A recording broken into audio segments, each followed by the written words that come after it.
There are days when we wake up with a tightness in our chest, as if our body knows before our mind that something bad is going to happen. I should have paid attention to this warning when I woke up that day. But how could I imagine that my life would turn upside down in a matter of hours? My name is Louise Miller, and today, at 73 years old, I've decided to share a story I've kept buried for so long that it was suffocating me from within. I was born in a small town in Pennsylvania, in a simple wooden house my father built with his own hands. It was 1952, a time when we still believed the future could only be better than the present. I grew up watching my mother wake before sunrise to make breakfast for the family. My father leaving for the furniture factory, carrying the weight of the world on his shoulders, but always with a smile on his face when he came home. That's how I learned what family meant. People who care for each other, who protect one another, who would give their lives for each other without thinking twice.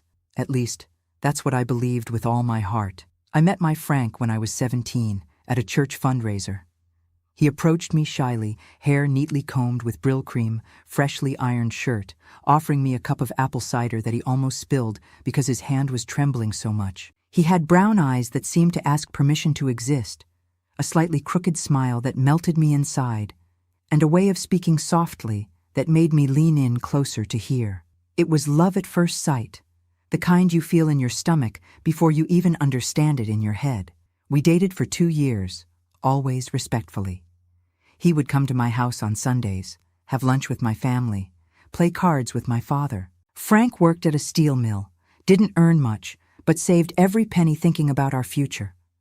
We married in 1971 in a simple ceremony, with cake made by my mother and music played by his friends.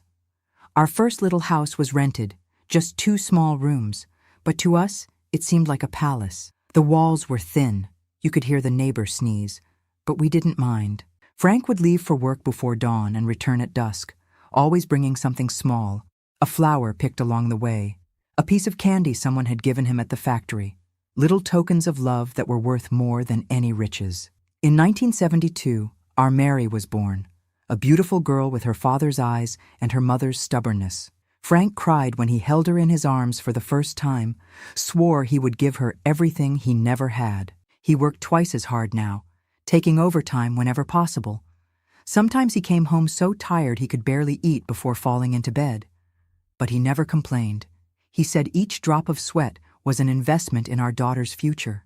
The steel mill where he worked wasn't very safe. Occasionally, a colleague would have an accident, lose a finger, burn an arm. Frank himself had several scars on his hands from minor accidents. When I complained, worried, he would just say, "Woman, a man's work is just like that. What matters is bringing bread to the table." Folks, I'm getting emotional remembering these moments. If you're enjoying my story, please leave a like down below and let me know in the comments what city you're watching from. This grandma is curious to know who's listening with care on the other side of the screen. And don't forget to subscribe to Grandparents' Tales to catch the next stories. In 1980, 8 years after Mary, came Junior. It was a surprise.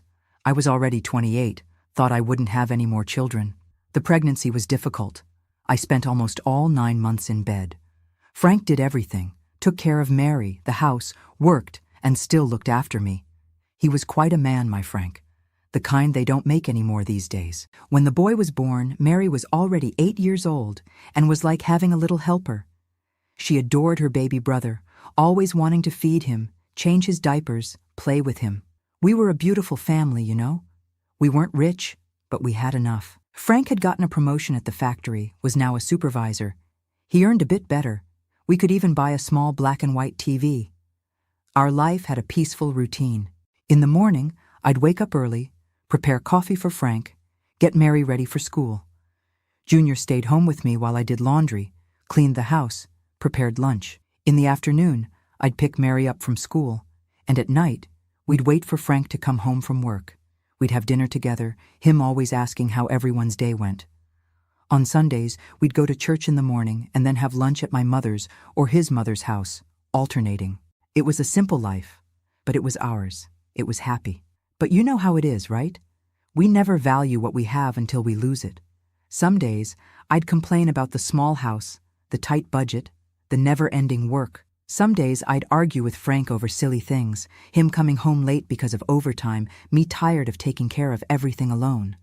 If I could go back in time, I swear I wouldn't waste a minute on such nonsense. I'd cherish every second with him, store each smile in my memory like a treasure. Mary grew up fast, became a beautiful young woman. Studious like her father, she managed to get into college with a partial scholarship. She was the first in the family to go so far. The pride we felt couldn't fit in our chests. Frank insisted on buying her a new dress, even if it meant working overtime for a whole month to pay for it. "My daughter won't enter college wearing old clothes," he'd say, chest puffed with pride. She left home at 19 to live closer to college with some friends. It was too far to commute every day, and the bus fare weighed on our budget. It hurt to see her go, even knowing it was for the best. The house felt emptier, quieter. I think that's when Junior started to change. He was always a quiet boy, different from his sister. While Mary was talkative, full of friends, Junior preferred to stay in his corner, reading or drawing. He didn't do well in school. Teachers always complained that he didn't pay attention. Frank was tougher on him, demanded more. Maybe because he expected his son to follow in his footsteps. Maybe because he saw in the boy the chance to fulfill dreams he himself had to abandon. "This boy needs a firm hand, Louise," Frank would say. "A man who doesn't study becomes a beast of burden like me." I tried to soften things, said everyone has their own pace, that Junior was sensitive, needed patience. Sometimes this turned into arguments between us, but never anything serious. At the end of the day, we always slept embracing each other, problems forgotten until the next morning. When Junior turned 13, Frank got a better job at a larger factory. The salary was almost double, but the conditions weren't as good. He worked with heavier, more dangerous machines. He'd come home exhausted, often with pains in his back and arms. I'd apply ointment, make compresses, try to relieve him as best I could. "I can't stand to see you like this, Frank," I'd say. "This job is wearing you down. And how are we going to pay for Mary's college? And save for Junior's future?" he'd reply. "A man who's a man doesn't choose his work, Louise. He does what needs to be done." That's how my Frank was. He put family above everything, even if it meant sacrificing his own health. A man from another time, you know? One of those who believed that their role in the world was to provide, protect, support their own, no matter the cost. Our life followed its quiet course. We'd managed to save a little money, bought a small house in installments. It wasn't much, but it was ours. Frank would spend weekends making small repairs, painting walls, fixing up the yard. I took care of the inside, made new curtains, colorful cushions. We tried to transform those simple walls into a real home. Junior continued to be withdrawn, increasingly closed off. At school, his grades were mediocre, neither bad enough for us to despair, nor good enough for us to be proud. He had few friends, and the ones he had didn't please me much. Older boys, with faces that looked like they already knew the world too well for their age. But what could I do?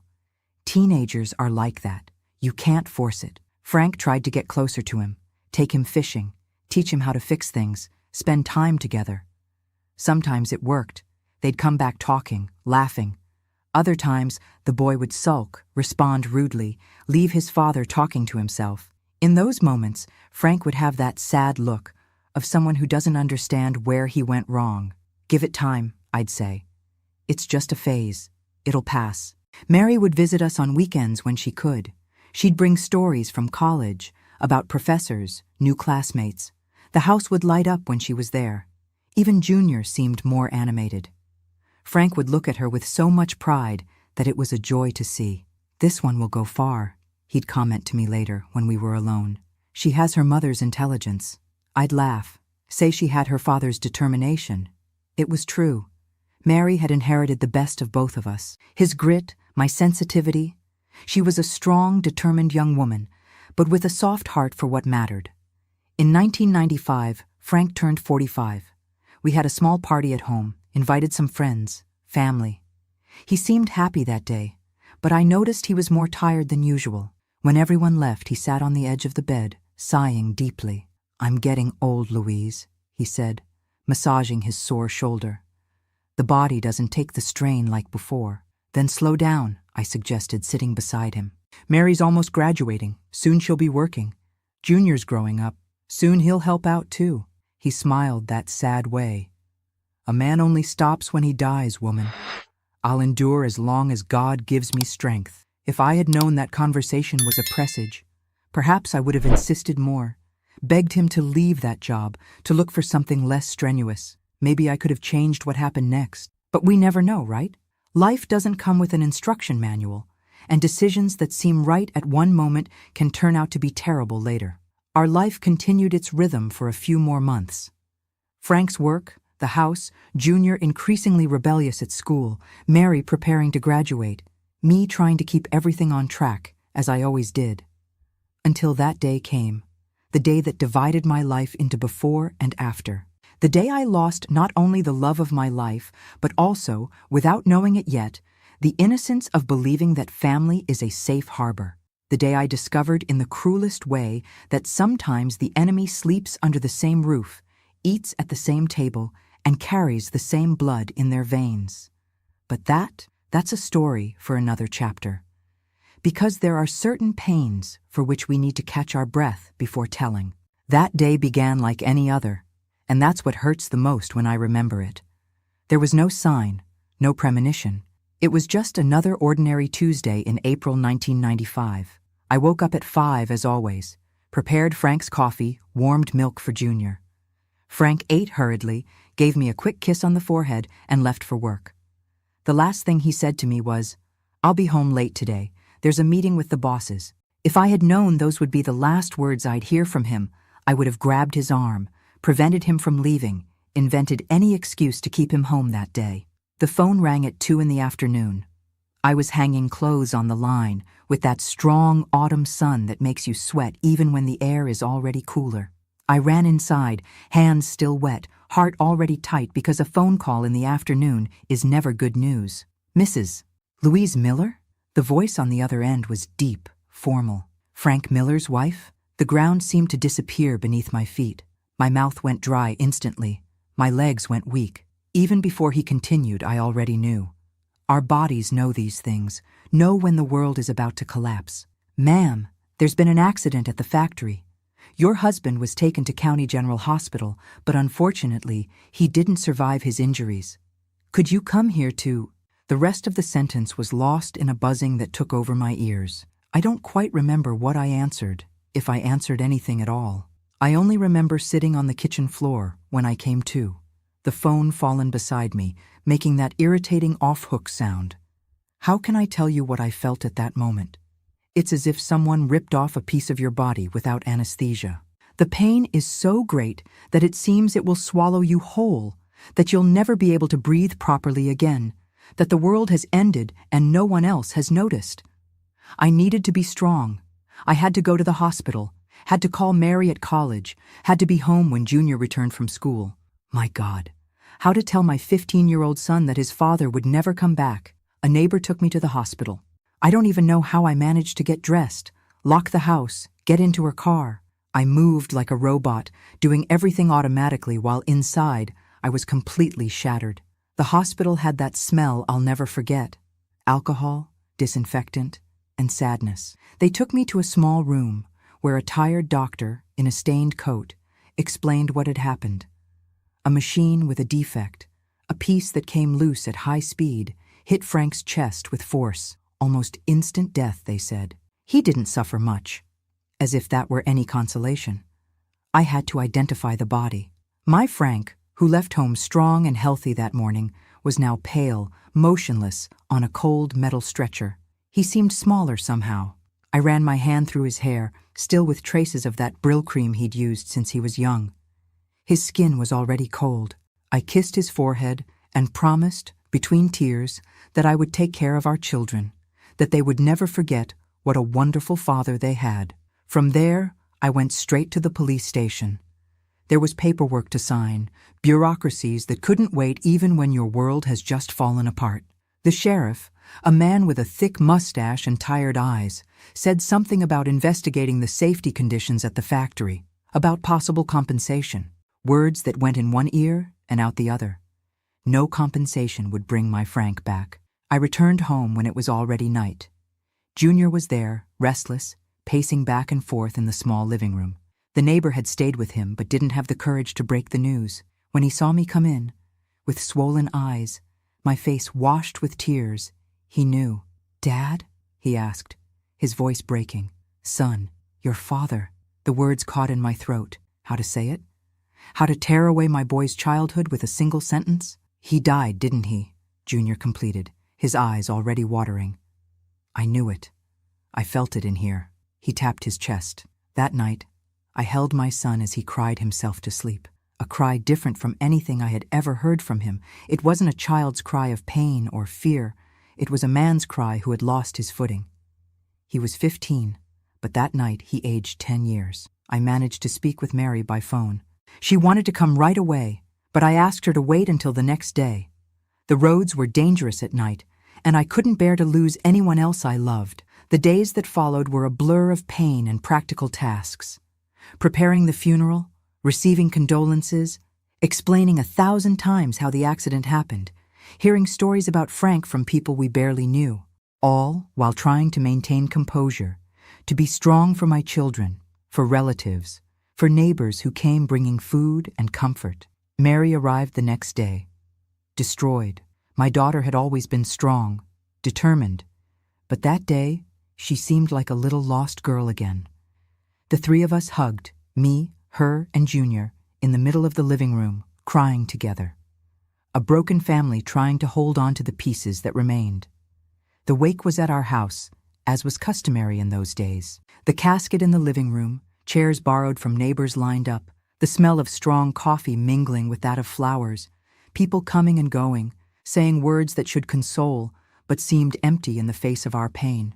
Junior stayed in a corner, quiet, his eyes swollen and empty. He wasn't crying anymore. He seemed in shock. From time to time, I would go to him, run my hand through his hair, ask if he wanted to eat something, but he would just shake his head, mute. Mary was by my side the whole time, holding my hand, supporting me when my legs weakened. She had inherited her father's strength, the ability to remain firm even when everything was falling apart. The burial would be the next morning. I spent the night awake, sitting next to the coffin, talking softly to my Frank as if he could hear me, recounting our memories, our plans that would now never be realized, asking for strength to continue without him. "How am I going to raise our boy alone, Frank?" I asked, tears silently flowing. "How will I manage everything without you by my side?" Dawn broke, and the funeral home staff came to prepare everything for the burial. I woke the children. We had a quick, silent breakfast. Nobody could eat anything. Mary helped me put on my only black dress, brushed my hair carefully, as I used to do with her when she was little. Roles reversed in the hour of pain. The cemetery was on the other side of town. We were all squeezed into a car borrowed from a neighbor. Me, Mary, Junior, my sister, and her husband. The rest of the people went in other cars, a slow procession through the town streets. The day was beautiful, ironically. A cloudless blue sky, sun shining as if the world hadn't just collapsed for our family. Birds sang in the cemetery trees as my husband's coffin slowly descended into that dark grave. The minister spoke words about eternal life, about God having his plans, about Frank being in a better place. I could only think that the best place for him was by my side, raising our children, growing old with me as we had planned since we were young. People tossed flowers, handfuls of earth. Each sound of earth hitting the coffin was like a stab in my chest. When it was over, people began to disperse, returning to their cars, to their lives that continued normally while mine had been destroyed. I stood there, unable to move, not wanting to leave Frank in that cold, dark place. Mary on one side, Junior on the other, supporting me. "Mom, let's go home," Mary said gently. "You need to rest." I nodded, without the strength to argue. My head was throbbing. My whole body ached as if I had been beaten. The pain of loss is physical too, not just of the heart. We returned home in silence. The neighbors had prepared a lunch, the table set in the living room where hours before my husband's coffin had been. Life has these cruelties. One moment you're mourning your love, the next you need to eat, continue, as if it were possible. Mary took me to the bedroom, helped me take off the black dress, laid me down on the bed. "Rest a bit, Mom. I'll take care of everything out there." I was left alone in that bed that I had shared with Frank for 24 years. His pillow still had his scent, that mixture of Brill cream, cigarettes, and the simple soap he used. I hugged the pillow and finally let out the cry I had been holding all day. Not the polite, silent cry of someone in public, but the raw, animal cry that comes from the gut. I don't know how long I stayed there, crying until I had no more tears, until exhaustion overcame me, and I fell into a heavy, dreamless sleep. When I woke up, the house was quiet. The late afternoon light came weakly through the bedroom window. My body ached, my head was heavy, my mouth was dry. I got up with difficulty, dragged myself to the bathroom. I needed to wash my face, brush my teeth, compose myself a little before facing the children, the relatives who were certainly still in the house. The bathroom was at the end of the hallway. The door was ajar, the light on. I pushed it gently, entered without making noise. It was then that I saw him, my son, my boy, my junior. He was standing in front of the mirror, looking at his own reflection with an expression I had never seen before, hard, cold, almost unrecognizable. Beside him, leaning against the wall of the small bathroom, were 4 young men I knew by sight. Friends of his from school or the street, I never knew exactly. They were older, already past 18, always with unfriendly faces. Frank didn't like Junior hanging out with them, said they were a bad influence, that they would only bring trouble. "Junior?" I called, confused by the scene. "What were these guys doing in my bathroom? Why were they all crowded in there? What's going on here, son?" That's when the world turned upside down. That's when I lost not only my husband, but also my son, my dignity, my faith in humanity. My son, that baby I carried in my womb for 9 months, who I breastfed, who I taught to walk, who I held when he had a fever, who I consoled when he fell off his bike, turned to me with eyes I didn't recognize. They weren't my boy's eyes anymore. They were eyes full of such deep, inexplicable hatred that they froze my blood. "Close the door," he said to one of the young men. The voice wasn't the same either. It was a stranger's voice, cold, calculated. "Keep an eye out there, don't let anyone in. Junior, what are you—" I couldn't finish the sentence. In a quick movement, he charged at me, pushing me against the wall with such force that I lost my breath. I hit my head on the tiles, saw stars for a moment. "Shut up," he whispered through clenched teeth. "We're finally going to settle our score." I tried to scream, to call for Mary, for someone, but he put his hand over my mouth forcefully.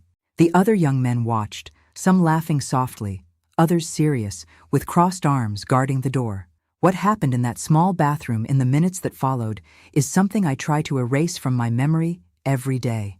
My own son, my flesh and blood, violated not just my body, but my soul, my essence as a mother, as a woman, as a human being. Between punches and slaps that silenced my screams, he repeated words of hatred that pierced me deeper than any physical pain. "You killed my father," he said. "You sucked the life out of him all these years, made him work until he died." I tried to speak, to explain, to beg. I couldn't understand where so much hatred, so much anger came from. Where was my boy? What had happened to him? How could love transform into something so monstrous? "You're all the same," he continued, as he assaulted me. "You suck the life out of men and then pretend you're victims." His friends watched everything, some encouraging, others just making sure no one came in, that no one saved me from that hell. I managed to recognize some. They were the boys that Frank had warned me about, those who had a bad reputation in the neighborhood, who had already been involved with petty crimes, with drugs. I don't know how long it lasted. When something so terrible happens, time seems to distort. It could have been minutes or hours.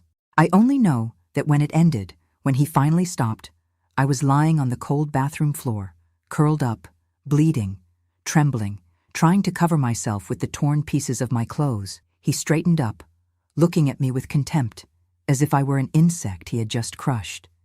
He leaned down, brought his face close to mine, and said the words that will haunt me until the end of my days. "Learn your lesson, you bitch. You should never have been my mother. You killed my father with all your stress. Women are the plague of this world." Then he left with his friends, leaving me there, destroyed in every possible way. I heard the front door slam, voices moving away down the street. I remained paralyzed, unable to move, to scream, to do anything but breathe in short, painful gasps. I don't know how long I stayed there, thrown on that bathroom floor. It seemed my body had turned to stone, that I would never be able to get up again. The physical pain was terrible. I felt my face swollen from the blows, my ribs hurting with each breath, finger marks on my arms, on my legs. But the pain in my soul, that was unbearable. It was Carol, my childhood friend, who found me. She had come to bring soup, like so many other neighbors in those days of mourning. She heard my weak moans, found me fallen in the bathroom. "My God in heaven, Louise, what happened? Who did this to you?" I couldn't answer. How to explain the unexplainable? How to say that my own son, on the day of his father's burial, had done this to me? Carol helped me get up, took me to the bedroom, cleaned my wounds. Her hands trembled as she applied hydrogen peroxide to the cuts, as she helped me put on clean clothes. Was it a robbery? Did someone break into the house? She asked, trying to understand. I shook my head. I couldn't speak, couldn't form words. It was as if my voice had been torn out along with my dignity in that bathroom. "We need to call the police, Louise. You need to go to the hospital."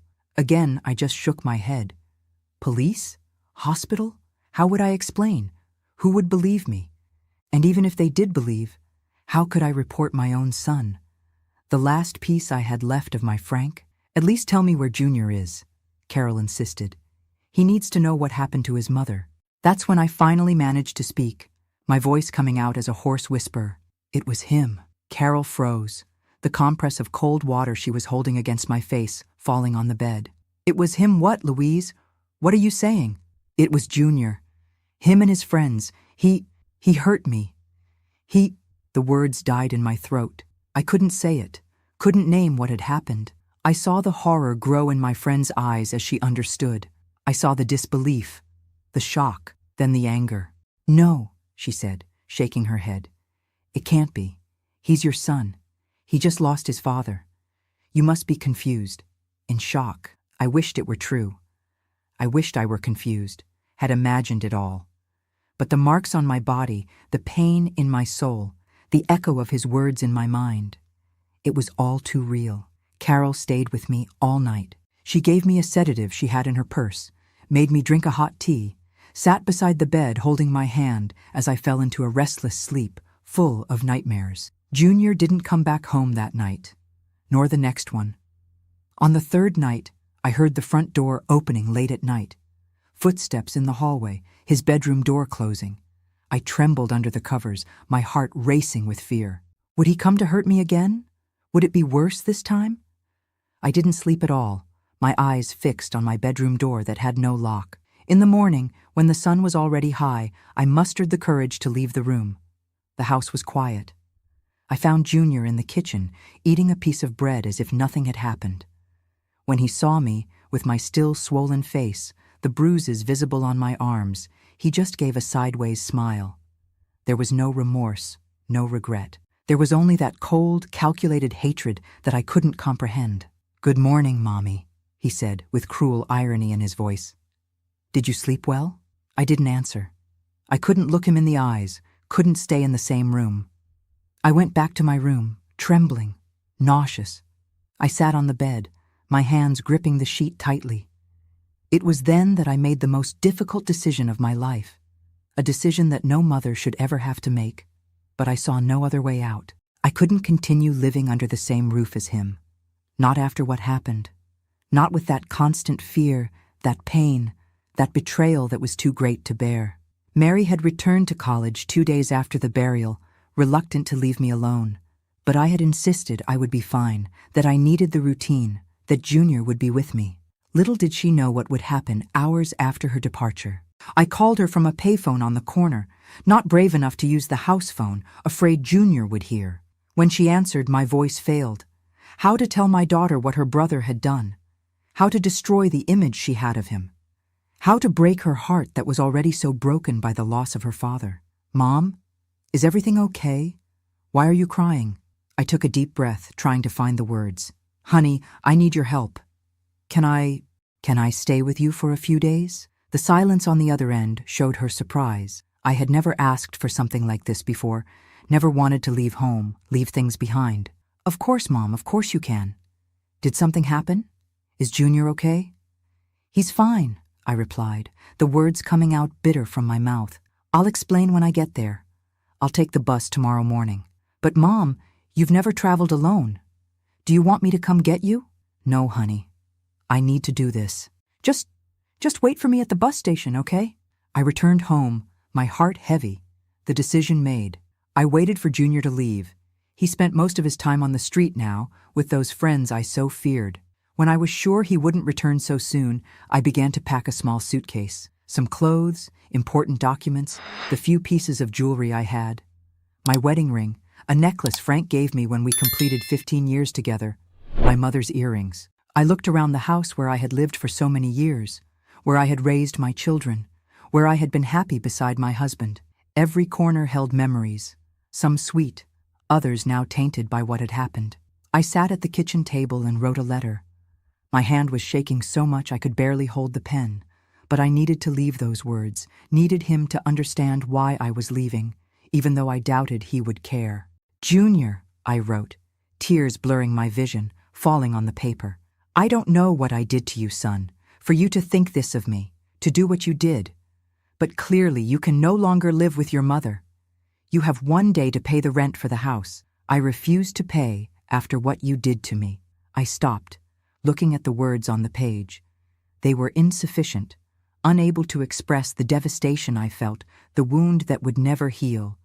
But they were the only ones I could find. I finished the letter, placed it on the table where he would certainly see it. I took my suitcase, gave one last look at the house that would no longer be my home, and walked out the door without looking back. I walked to the bus station with the suitcase weighing not only in my arms, but in my soul.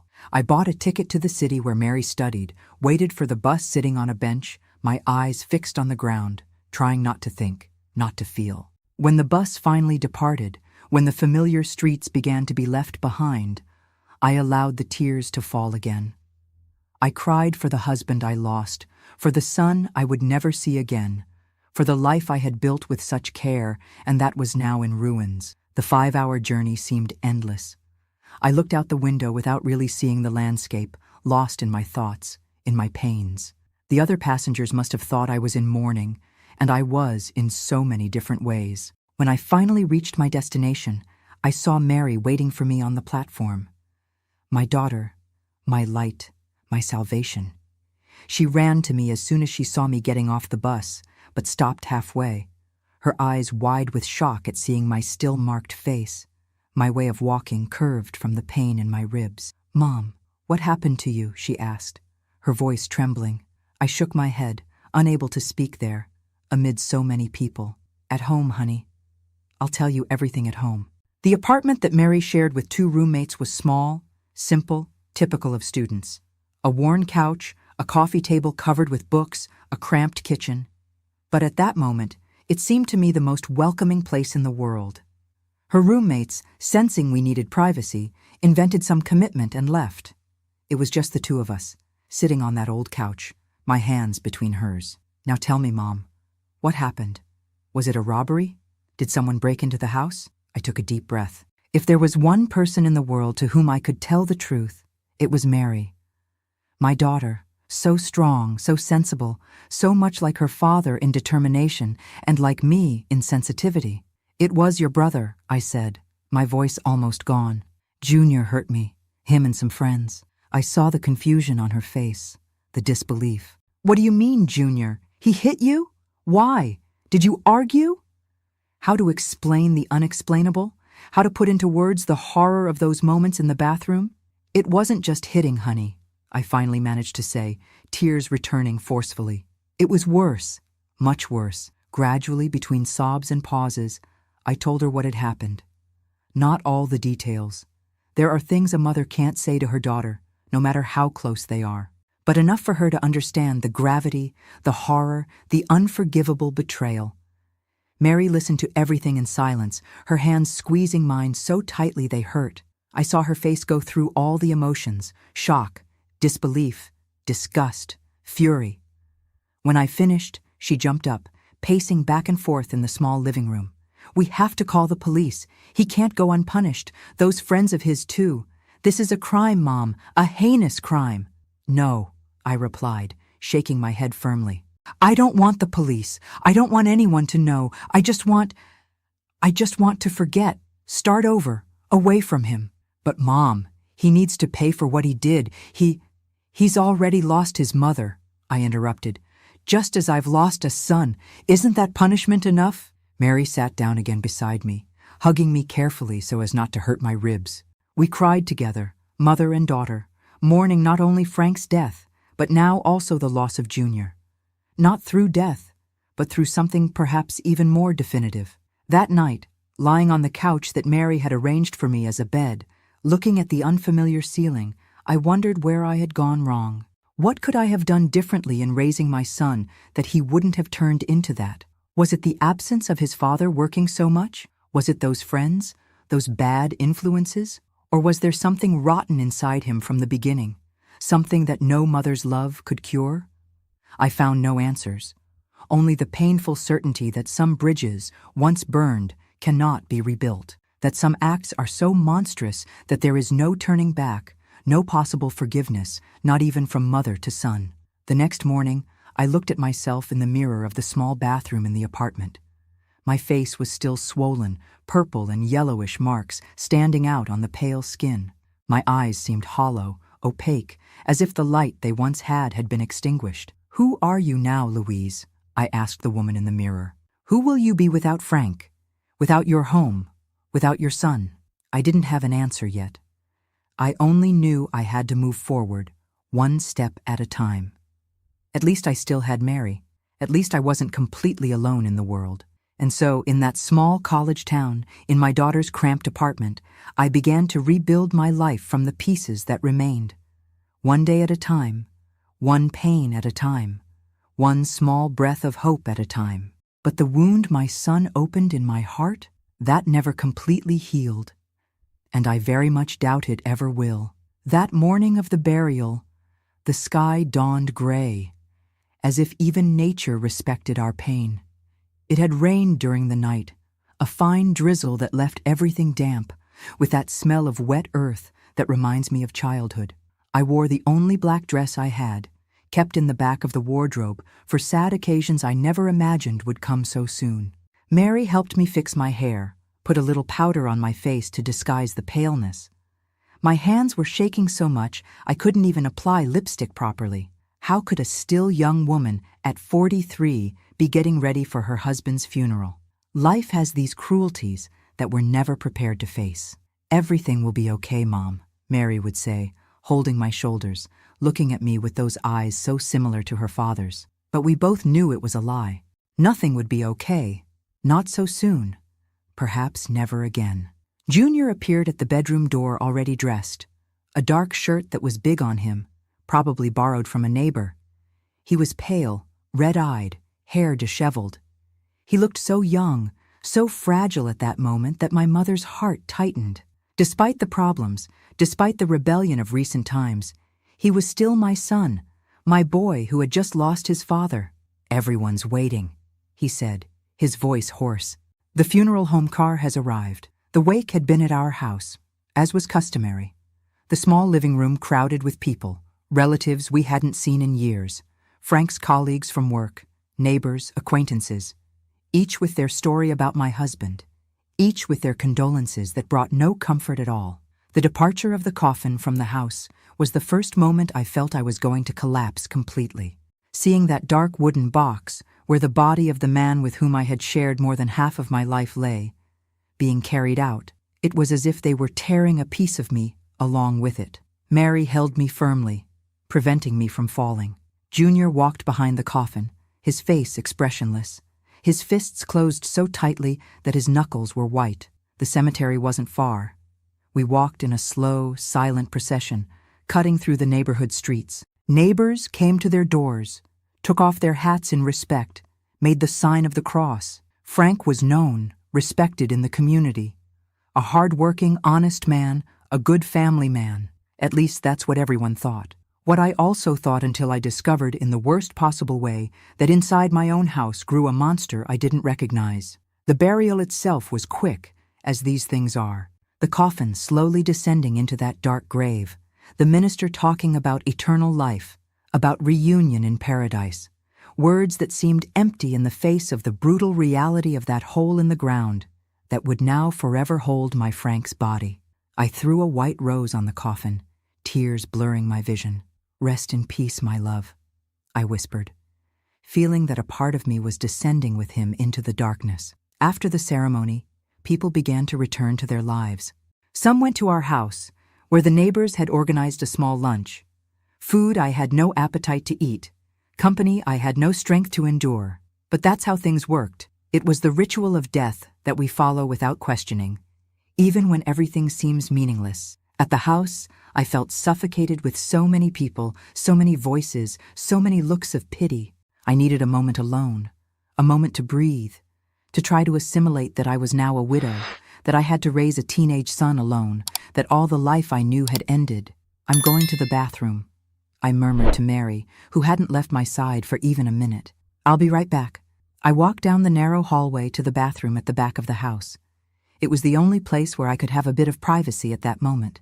I entered, locked the door, rested my forehead against the cold tile wall, and finally let out the sob that was stuck in my throat. "Frank, how will I live without you?" I murmured into nothing, the tears running freely down my face. "How will I bear waking up every day knowing you won't come back?" I don't know how long I stayed there crying silently. It could have been minutes or hours. When I finally calmed down a bit, I washed my face with cold water, trying to disguise the swollen eyes, the red nose. I took a few deep breaths, preparing to return to that room full of people, to that role of strong widow that everyone expected me to play. I was unlocking the door when I heard voices approaching in the hallway. Male voices, young, speaking softly, but in a tone that made me freeze where I stood. "She's in there for sure." It was Junior's voice. "I saw her coming here." "And the other people?" asked another voice I didn't recognize. "They're all in the living room eating. Nobody's going to come looking here. You guys stand guard, give a signal if anything happens." My heart accelerated. Something in my son's tone gave me a fear I had never felt before, a primordial, animal instinct of imminent danger. Before I could react, the door was pushed open forcefully. Junior entered, followed by 4 young men I vaguely recognized, friends of his from school or the street, those that Frank always said were bad company. "What do you want?" I asked, backing up until I hit the sink. "Junior, what's going on?" My son was looking at me in a way I had never seen before. There was no sadness for the father he had just buried, no respect that we had always taught he should have for his mother. His eyes were cold, hard, full of a hatred I didn't understand. "It's your time to pay, old lady," he said, closing the door behind him. 2 of the young men stood guard, the other 2 beside him, all staring at me as if I were some kind of cornered prey. "Pay for what, son?" I asked, my voice trembling, trying to buy time, trying to understand what was happening. "What are you talking about?" "For my father," he replied, coming closer. I could smell alcohol on his breath, mixed with another odor I didn't recognize at the time, but later knew was drugs. "You killed him, making him work like a condemned man while you stayed at home doing nothing."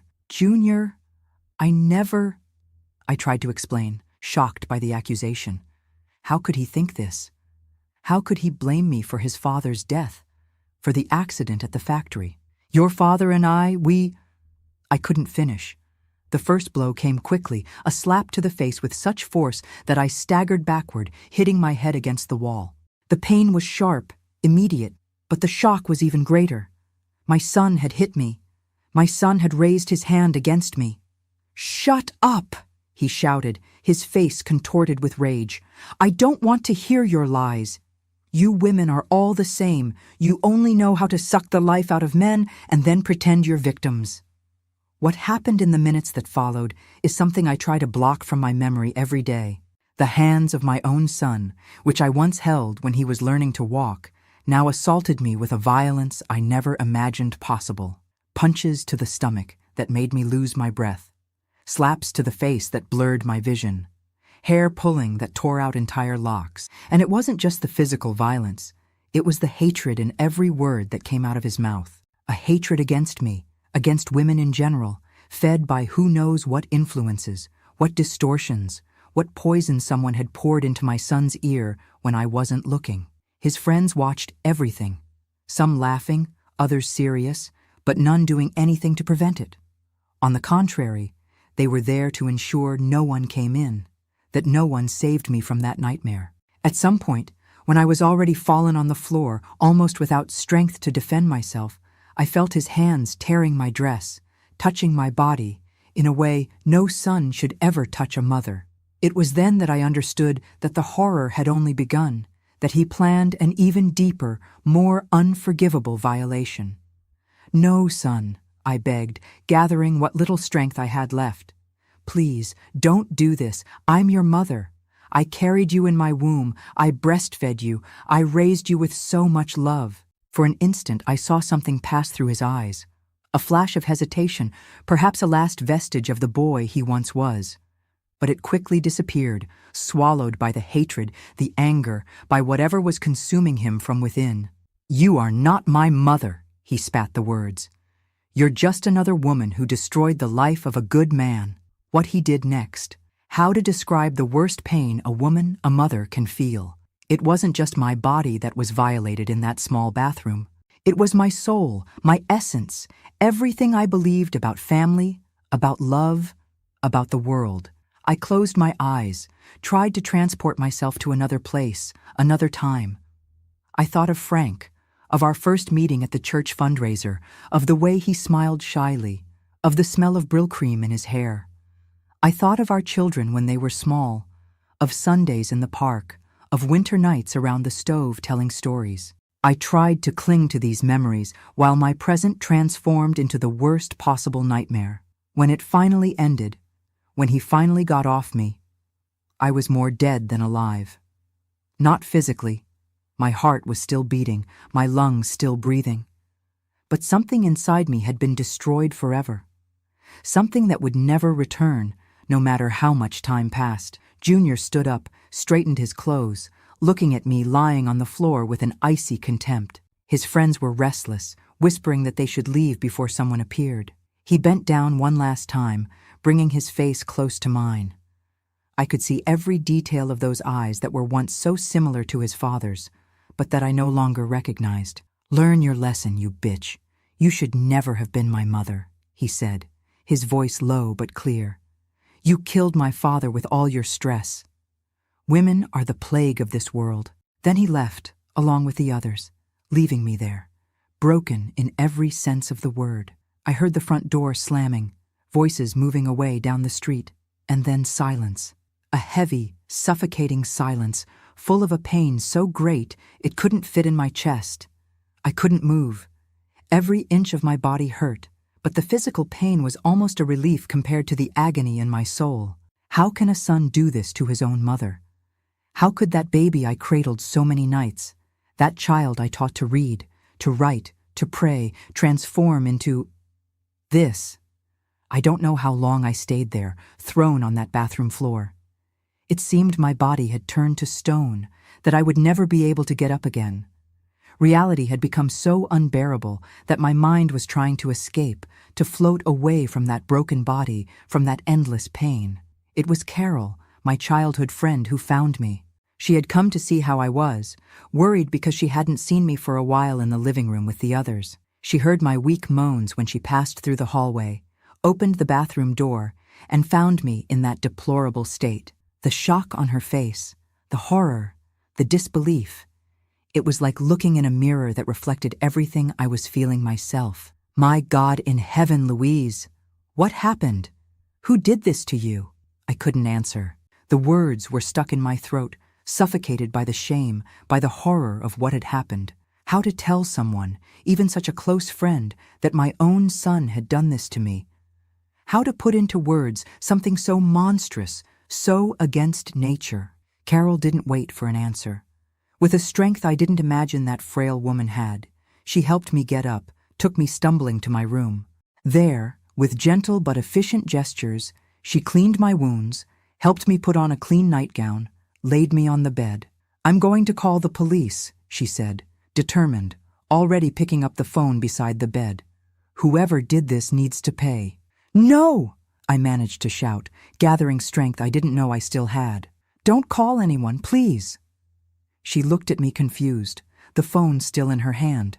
"What do you mean, not call anyone? Look what they did to you. This is a crime, Louise. It can't stay like this." "I can't," I whispered, the tears starting to flow again. "I can't report it." "Why not? Are you protecting someone?" "Who did this, Louise? Was it a robbery? Did someone break into the house?" I closed my eyes, unable to look at her as I told the terrible truth. "It was Junior," I murmured, so low that she had to lean in to hear. "My son did this to me." The silence that followed was absolute. When I opened my eyes, I saw Carol paralyzed, her face pale, her eyes wide with horror. "No," she finally said, shaking her head. "It can't be. He's your son. He just lost his father. You must be confused, in shock." I wished she were right. I wished I were confused, delirious, imagining things. But the marks on my body, the excruciating pain between my legs, the echo of his words in my mind, it was all too real. "It was him," I repeated, my voice firmer now, the terrible truth solidifying as I pronounced it. "Him and his friends. They held me down. He hit me. He did things a son should never do to a mother." I saw understanding grow in my friend's eyes, followed by a horror so deep that not even words could express it. She brought her hand to her mouth, stifling a scream. "My God! Louise! Why?" I shook my head, tears now flowing freely.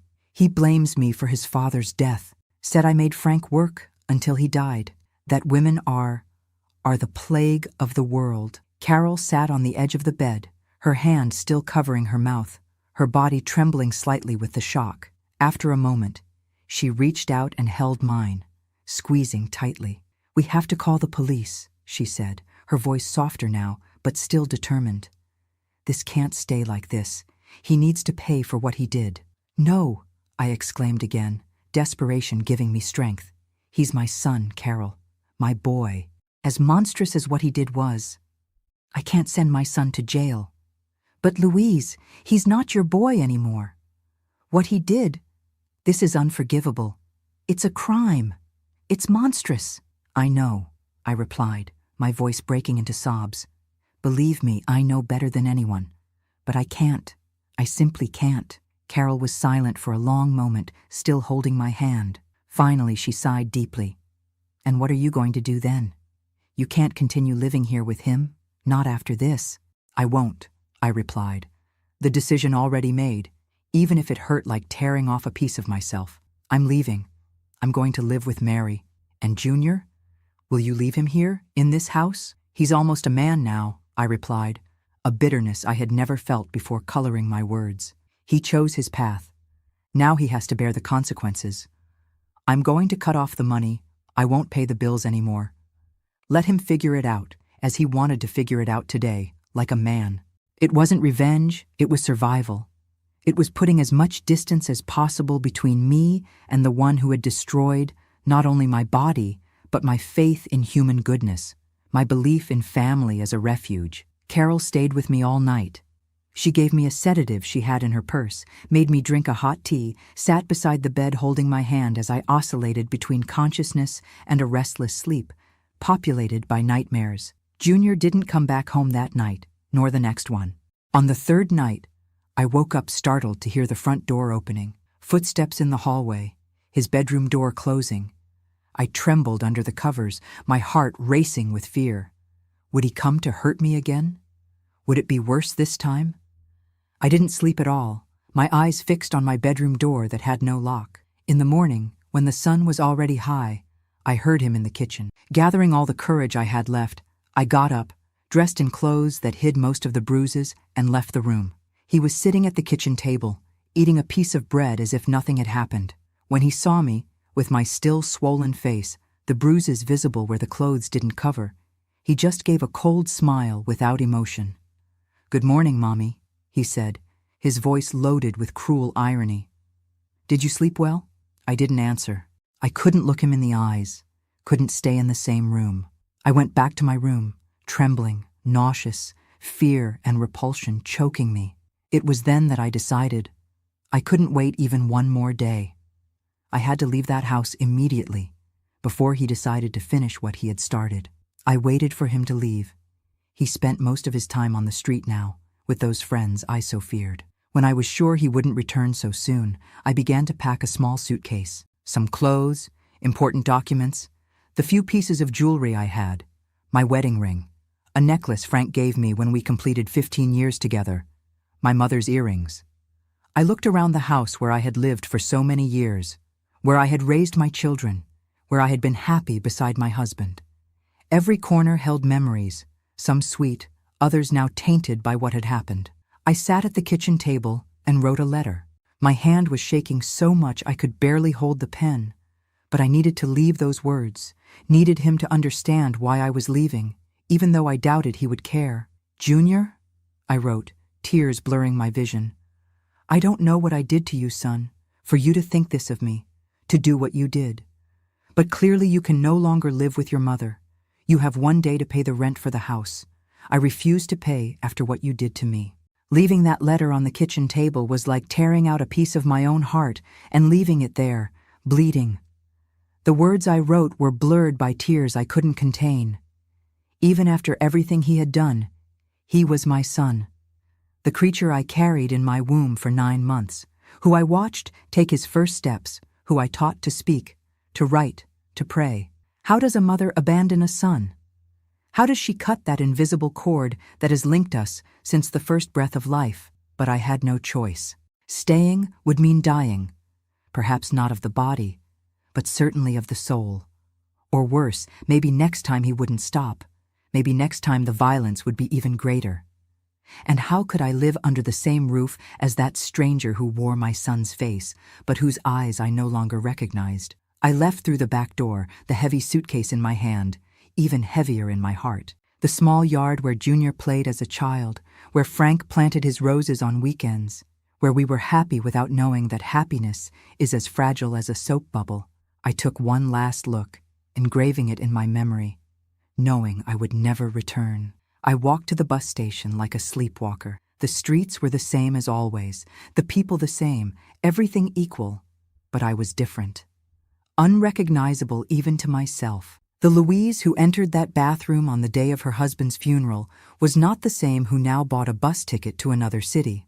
I sat on a secluded bench, waiting for the departure time, trying to become invisible.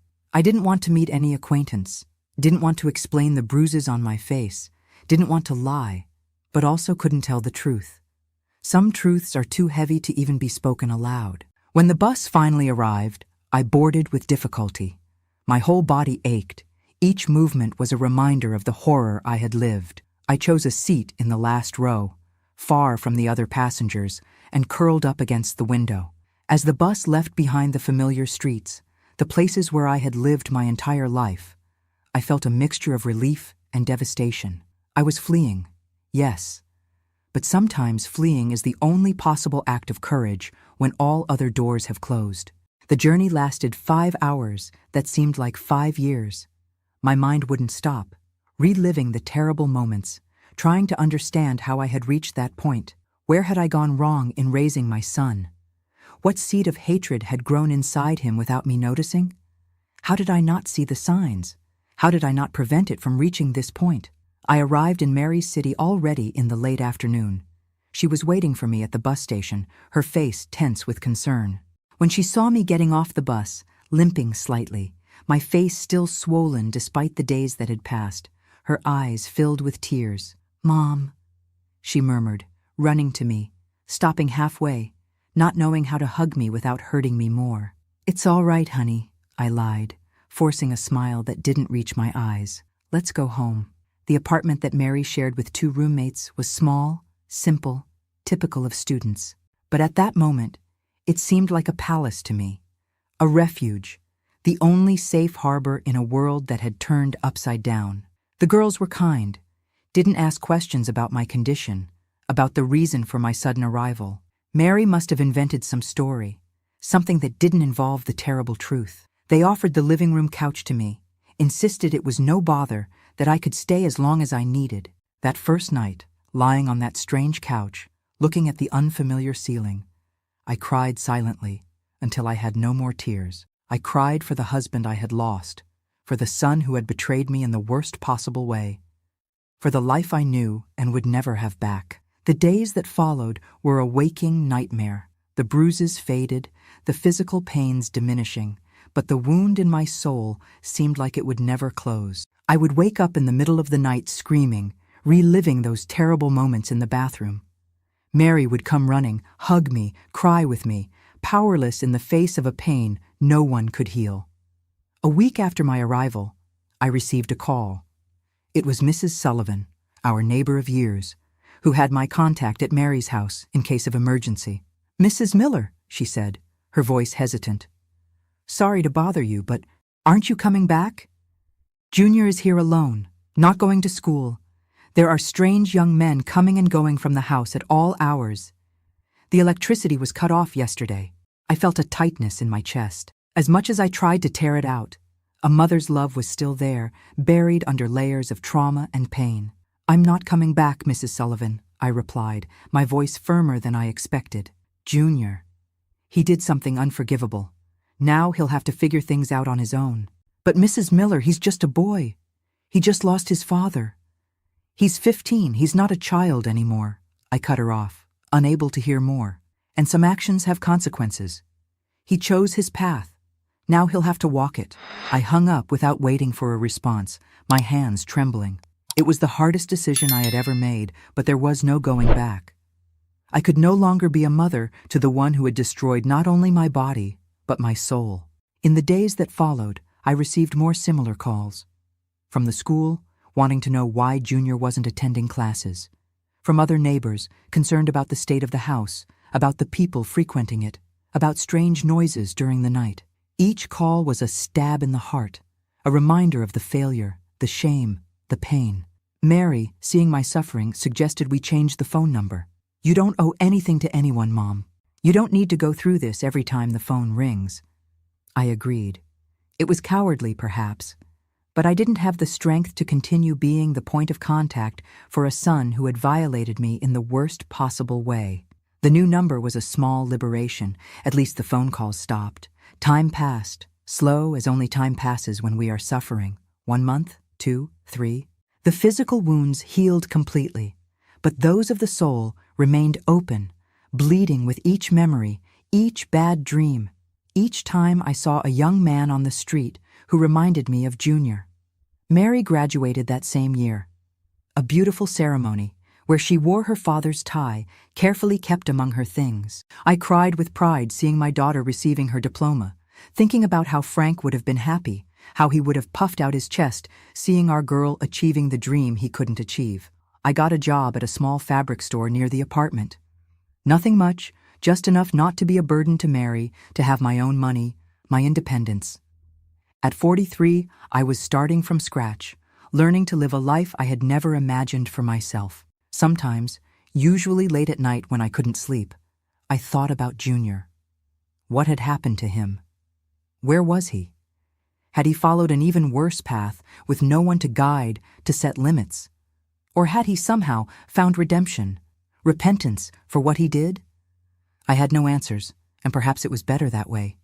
It was Mary who, 6 months after my departure, brought news of him. She had gone to our hometown to resolve pending matters with the house, which remained in my name, though I no longer wanted to return there. "I found Junior, Mom," she said, sitting beside me on the couch that had become my bed in recent months. "He's living with an uncle, Dad's brother. The house was evicted. He didn't pay the bills, as you imagined." I felt a lump in my throat. As much as I tried, I couldn't completely tear out a mother's love from my heart. "Did he ask about me?" Mary hesitated, biting her lip as she had done since childhood when she didn't want to say something that might hurt me. "No, Mom. He said horrible things about you. He seems worse than before. He's using hard drugs, from what the uncle told me, hanging out with very dangerous people." I closed my eyes, feeling a different pain now. No longer the acute pain of betrayal, but the dull pain of definitive loss. My son was dead, not in body, but in soul. The one who grew inside me, who I cradled on fever nights, who I taught to take his first steps, no longer existed. In his place was a stranger, a monster fed by hatred and drugs. He did this to himself, I finally said, wiping away a solitary tear. We gave love, education, values. He chose to throw it all away. Now he has to live with the consequences, just as I live with mine. Mary nodded, holding my hand between hers. You're not to blame, Mom. Some people are born with something broken inside them. Not all the love in the world can fix it. That night, after everyone was asleep, I took a paper and pen. I began to write a letter to my son, not to the monster he had become, but to the boy he once was, to the baby I held in my arms with so much love, so many dreams. My son, I wrote, tears falling on the paper. I don't know where I went wrong, where we lost our way. I only know that what you did to me that day destroyed not only my body, but my soul. It took away the mother I was, the faith I had in human goodness, in family as a safe harbor. I wrote page after page, pouring out all the pain, all the confusion, all the love that still remained despite everything. When I finished, I carefully folded the paper and kept it in a drawer. I never sent that letter. I knew it wouldn't help. That the son to whom I was writing no longer existed. Almost 3 years after Frank's death, after that terrible day in the bathroom, Mary was transferred at work to another city, even farther away. A better job, an opportunity she couldn't refuse. You're coming with me, right, Mom? She asked, her eyes full of hope. I thought for a moment. I had already rebuilt a bit of my life there. I had the job at the fabric store, had made some friends, had a routine that, if not happy, was at least bearable. But what really tied me to this place? The proximity to the city where everything happened? The painful memories that still haunted me? Of course I will, honey, I replied, feeling for the first time in a long time something like hope. We'll go together. Start over. The move was a real fresh start. New city, new people, no one who knew my story, no one who looked at me with pity or morbid curiosity. I could just be Louise, the nice lady who worked at the craft store, the proud mother of the successful lawyer. Gradually, very slowly, I relearned how to live. Not like before. It would never be like before. But a new life, different, that had its moments of peace, of small joys, of calm after the storm.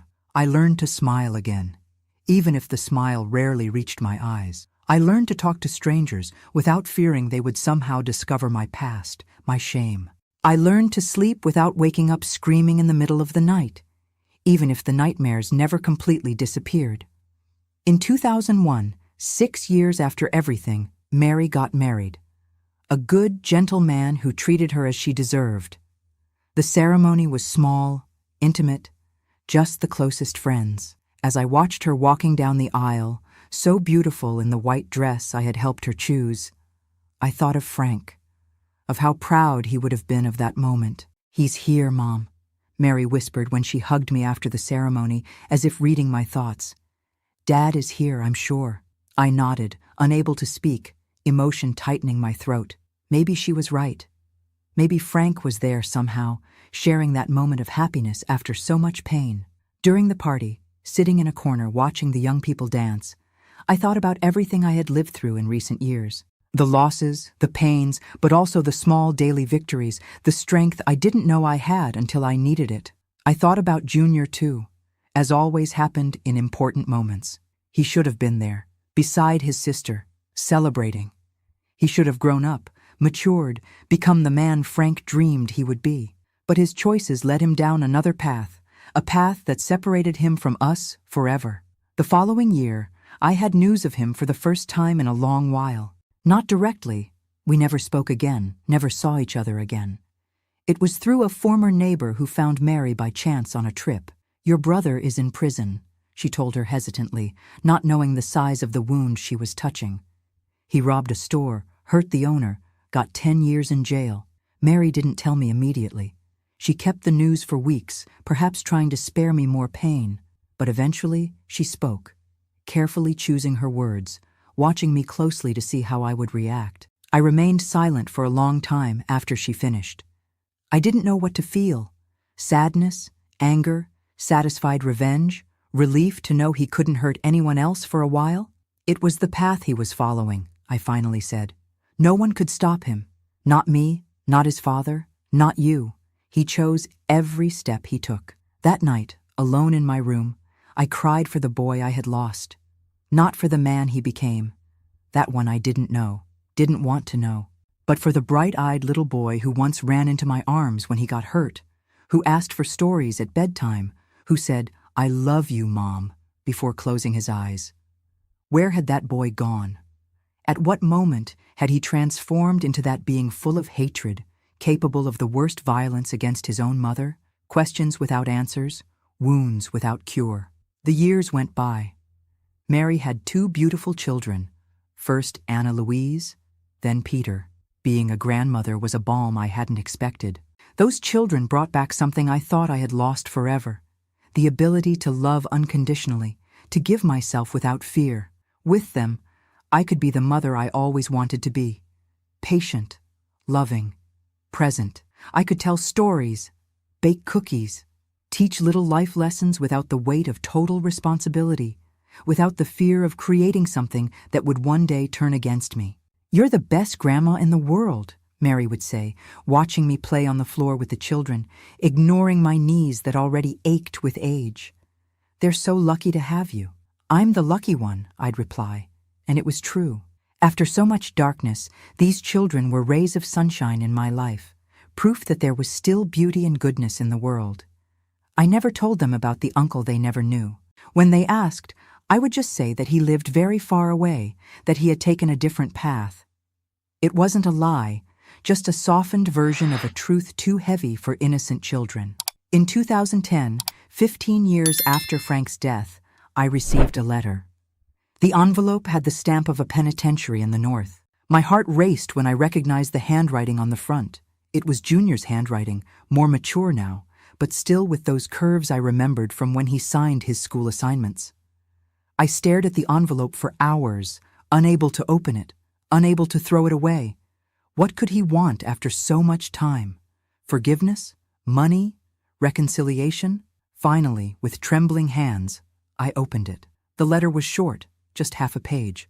It said he had been in prison for several years, that he had time to think about what he'd done, that he had repented. He asked forgiveness not only for what he did on that terrible day, but for all the times he had hurt me, had disappointed me and his father. He said he understood if I didn't want to respond, but that he needed to say these things before it was too late. At the end, a phrase that broke me inside.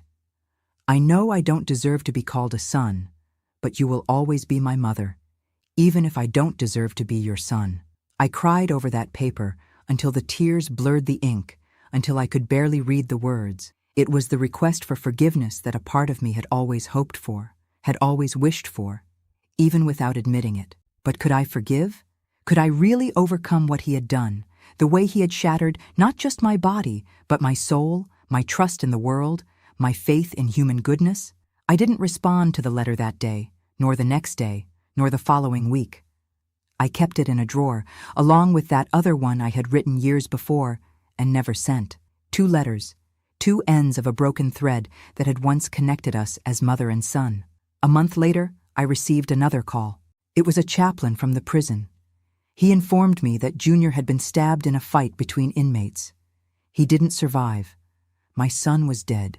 The shock was immense, even after so many years of separation, even after everything, because in the end, no matter how much I tried to deny it, no matter what he had done, he was still blood of my blood, flesh of my flesh, a part of me that was now definitively lost. I didn't go to the funeral. I couldn't. The ghosts of that terrible day in the bathroom were still too vivid, the trauma too deep. But I asked the chaplain to place a white flower on the coffin for me. A single flower, a final gesture from a mother who, despite everything, never managed to completely tear out the love she felt.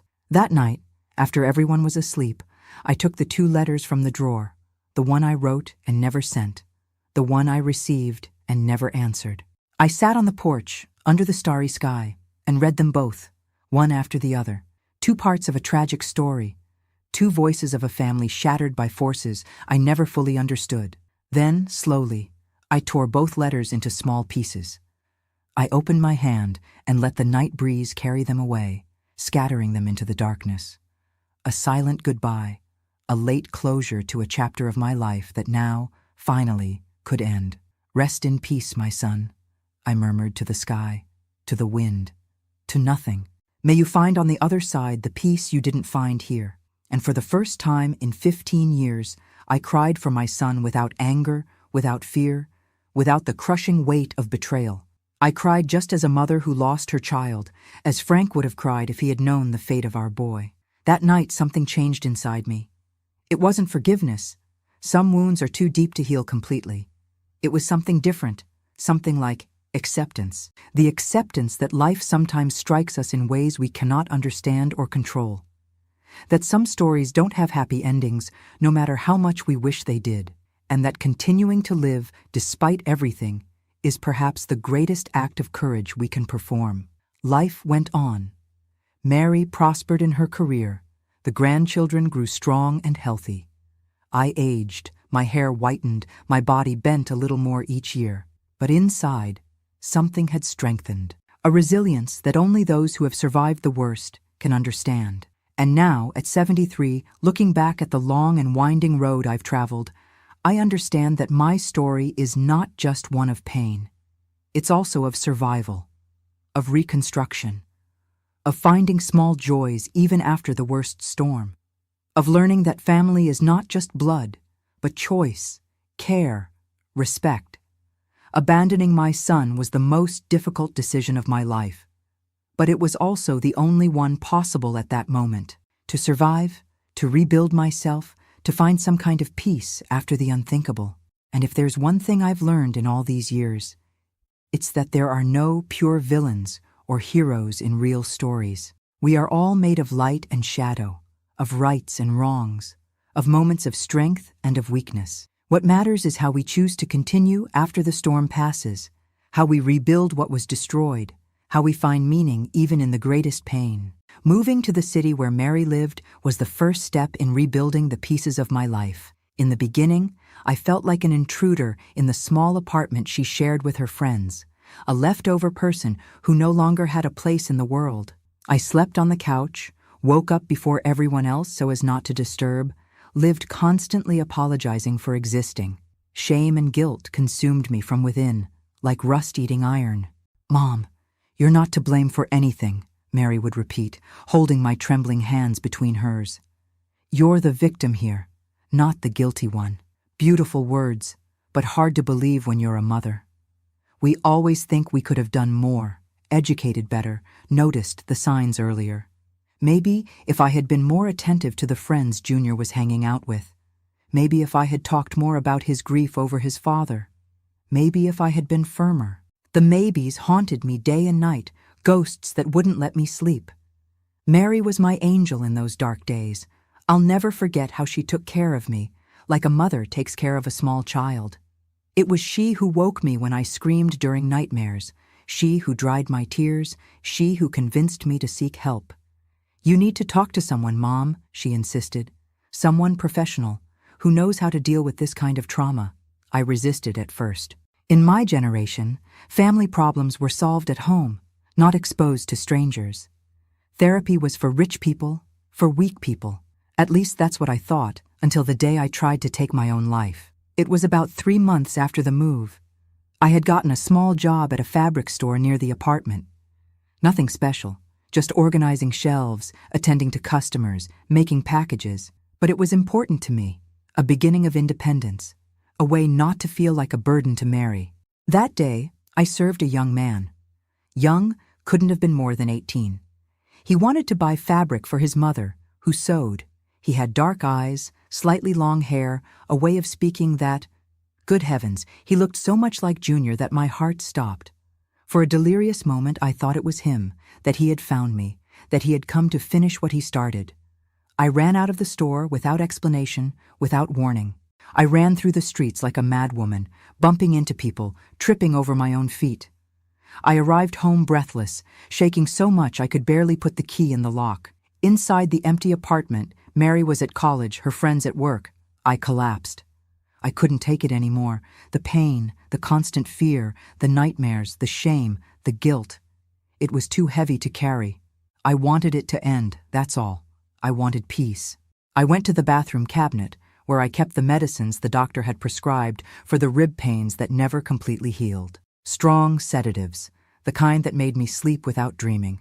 I took the bottle, looking at those small white pills that promised temporary relief. How many would be necessary for permanent relief? 10? 20? The whole bottle? I filled a glass of water, put the first pills in my hand. It was then that I saw my reflection in the bathroom mirror. The hollow eyes, the thin face, aged 10 years in just a few months. I didn't recognize myself in that destroyed woman, without shine, without life. "What are you doing, Louise?" I asked the reflection. "Are you going to give up now? After all you've endured? Are you going to let him win, let him destroy not only your body, but your soul too?" Something awakened inside me at that moment. A spark of dignity, of pride, of strength I thought I had lost forever. I threw the pills in the toilet, flushed, cried until I felt I had completely emptied myself. When Mary arrived, I told her everything.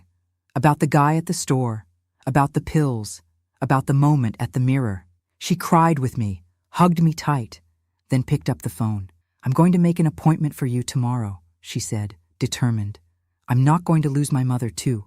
I won't." And that's how I met Mrs. Gertrude, a middle-aged psychologist with a face that looked like she had seen everything in this life. At first, I could barely look at her.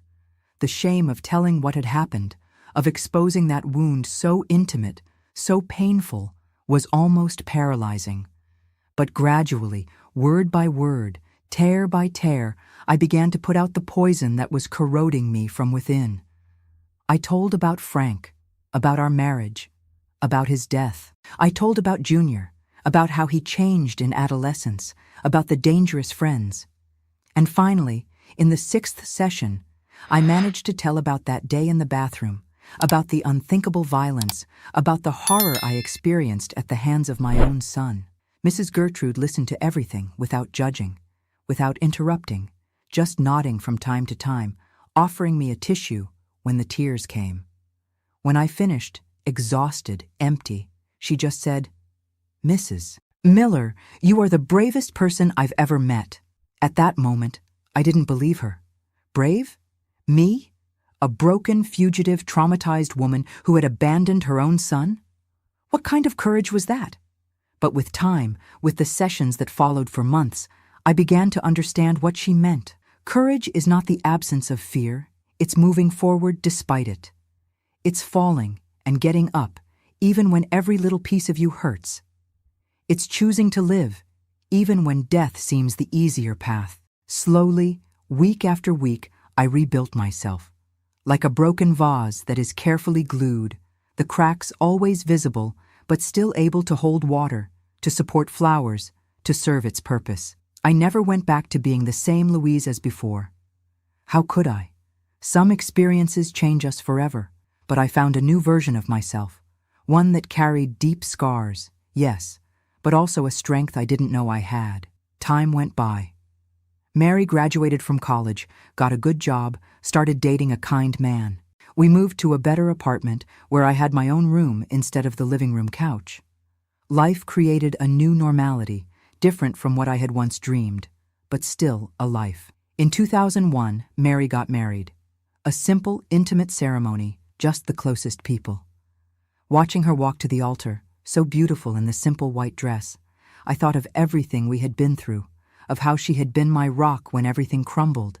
"Dad would be so proud," she said when I hugged her after the ceremony. And she was right. Frank would have swelled with pride seeing our daughter, so strong, so upright, so full of life, despite everything. After the wedding, Mary and her husband bought a small house on the outskirts of the city. They insisted that I go live with them, that there was plenty of space, that it made no sense for me to stay alone. I accepted, grateful to have a daughter who, despite all the tragedies, still cared so much for her mother.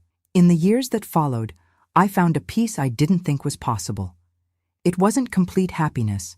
I think that would never be possible again after everything. But it was a kind of quiet acceptance, a way of living in the present without the past constantly suffocating me. I helped around the house, took care of the garden, did small sewing jobs for the neighbors. It was a quiet, simple life, but dignified, far from that city where everything happened, far from the memories that lived in every corner, every street, every wall of that house I once called home. From Junior, I had no news. It was as if he had disappeared from the face of the earth after I left home. Sometimes I caught myself thinking about him, imagining what direction his life had taken. But they were thoughts I quickly pushed away, for my own sanity. Until, in 2010, I received that letter from the penitentiary. 15 years later, a request for forgiveness that came too late, when the wounds had already turned into thick scars, when the pain had already transformed into a constant numbness. And then came the news of his death, stabbed in a prison fight. My son, who had destroyed my life with violence, also died by violence. A terrible cycle closing in a tragic way. I didn't go to the funeral. I couldn't. The ghosts were still too vivid, the trauma too deep. But I sent a white flower, a final gesture for the child he once was, for the son I lost long before that knife in prison. Today, at 73, I look back and see a life divided into two very distinct parts. Before and after that day in the bathroom, like a fracture that, even after being mended, never again is exactly the same.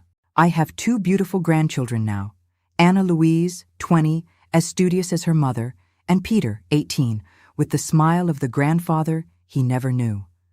They are my joy, my redemption, the proof that life goes on despite everything, that there is still beauty in the world even after the worst storm. I never told them about the uncle they never knew. Neither the complete version, which would be too heavy to share, nor a softened version. For them, the family story begins with the death of their grandfather, in a work accident, with their grandmother's move to be closer to her daughter. The rest remained buried, a secret I will take with me when my time comes. Mary knows, of course, and her husband too, because there are things you don't hide from those who share life with you. But to the rest of the world, I am just Mrs.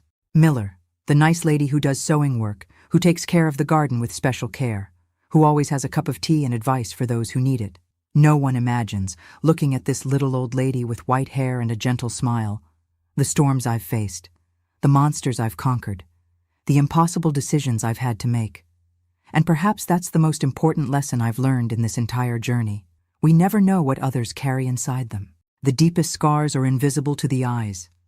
Behind the polite smile of the neighbor, the efficiency of the coworker, the kindness of the lady at the bus stop, there may exist stories of pain and overcoming that we would never imagine. That's why I try to be kind to everyone I meet along the way. Because I know, better than many, how a small gesture of kindness can mean so much when we're broken inside. Like Mrs. Nelson, who gave me coffee at the bus station that first day. Like Mrs. Gertrude, who helped me glue the pieces of my being. Like so many others who, without knowing, helped me continue when all I wanted was to give up. My story isn't pretty, isn't inspiring in the traditional sense. It's a story of pain, of betrayal, of wounds that never completely close. But it's also a story of survival, of reconstruction, of finding small joys even after the worst of earthquakes. And if there's one thing I want you to take from this story, my dears, it's this. As long as there is life, there is the possibility of a new beginning. No matter how deep the fall, how dark the night, how devastating the loss, always, always, there is a next dawn. Always, there is a next step to take, no matter how small. Thank you for listening to this old lady share her story. It's not easy to open such old wounds, but somehow, telling all this was like taking a weight off my shoulders. As if, by sharing, the burden became a little lighter. If you enjoyed my story, even though it was so heavy, please leave your like down below and subscribe. It would be a joy to know that my pain served for something, even if it's just to make someone feel less alone in their own battles. And if you watched until here, can you leave in the comments which city you're watching me from? This grandma here is curious to know who are the gentle souls who dedicated their time to listen to my memories. Life isn't always easy, my dears. Sometimes it strikes us with a force we think we won't be able to withstand. But if there's one thing I've learned in my 73 years in this world, it's that we are much stronger than we imagine. And that even in the darkest nights, the stars are still up there, even if temporarily hidden from our sight.